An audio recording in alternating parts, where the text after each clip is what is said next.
of things ihe amụta n'ihe a. Onye kwala nna ya ihe a gbara fim a ka a na-akpọ High Chief Ogochukwu Okpala. Ọya nwawu High Chief Ugoabata 1 na Nnobi. High Chief ihe ụwa bụ n'ike 1 na Nnobi. Ọya nwawu ọpụta obie 1 na Nnobi. Ọya nwawu gịnị ife merụ na mma 1 na Nnobi ka ịfụla ata. Personally ihe na-etu this man ogene aja aghara ometu igwe. Ife na-etu this man ogene ọkụ gbawuru azụ na mmiri nwoke na-emesi ibe ike. Ọ dọbụ CEO ka ọwụ. Ọya nwawu CEO House of Sewa Enterprises. Ya nwawu CEO House of Sewa Entertainment. Ihe eji mara this man wụ Sewa Sewa. Ị na-afụ Sewa Sewa fụ ka o si wee nwee love and passion for entertainment. Iche na odobe ọchịchị. Nnobi divided on the gịnị 10th of April agbari film.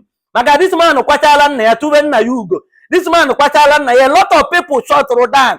A lot of artists shut down. To the extent na ya ka ọsọ bụrụ kụrụ egwu for 2 days. To the extent na so many high life musicians ha na-anụ afa ha na Anambra State kụrụ egwu dia. To the extent na so many comedians and high life and hip hop musicians, my brother turn up shut down. Nwoke ji contact jiri ibe eji agwa anụ. Nwoke ji contact jiri ibe eji eme odegwu. Nwoke ji contact jidekwu ego.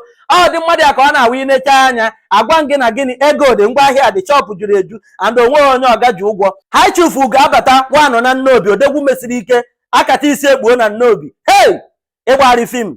Ana m anụ maka beri ya nsị ha mba na one day m na-abịa cross the video wee mechaa hụ vidio wee sị ụdị ihe a hapụnụ na Anambra steeti na onweghị onye mmanya nna nenenu belia ọkwa nwoke ka akwara maka ndị na-asị ọsọ nwaanyị ka a na-ewepụtara aka kwa ọfụma. No, this man gosiri be na the love ihe echio nne gị ka ihe echio nna gị. O wee tinye aka na akpa wepụta ego wee kwa nna ya ka esi akwa odegwu wee nọ n'ụwa gbala nna ya flight ticket direct executive si ababa enigwe one way.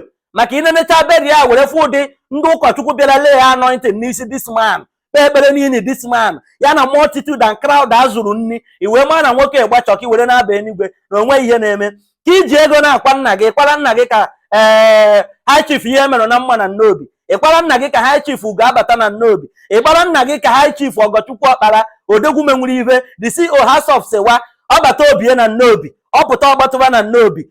Ihe abụ n'ike na Nnobi odegwu mesiri ike kwa ịhụrụ afa ọwụkwa gainem na ife iruo na ime nwere ihe kwa nna gị. Ife iruo na occasion dị easy maka ndị ya bịa na comment section sị ife iruo na occasion dị easy my brother kpọọ ụka nwa ka anyị nene ka i wee gwuzie ego nwoke wepụtara wee kwa nna ya tupu nna ya ijere nwoke were iwe bata enigwe na-asị Chukwu WhatsApp na Chukwu na-asị ya nna nwa gị n'ọfụma sitidan nọ ebe a nọ n'ihu nọ anyị n'aka nne m before na-achụwa m odegwu nwere afa nchefuru ịgwa gị eribe agwụ 1 na Nnobi odegwu mesiri ike asị m ihe ọ na-achụ gị ya hapụ gị chụwa ma ọ chụkata ma ọ nweta ma agụ nna ya chụbakwa gị ahụ izu unu.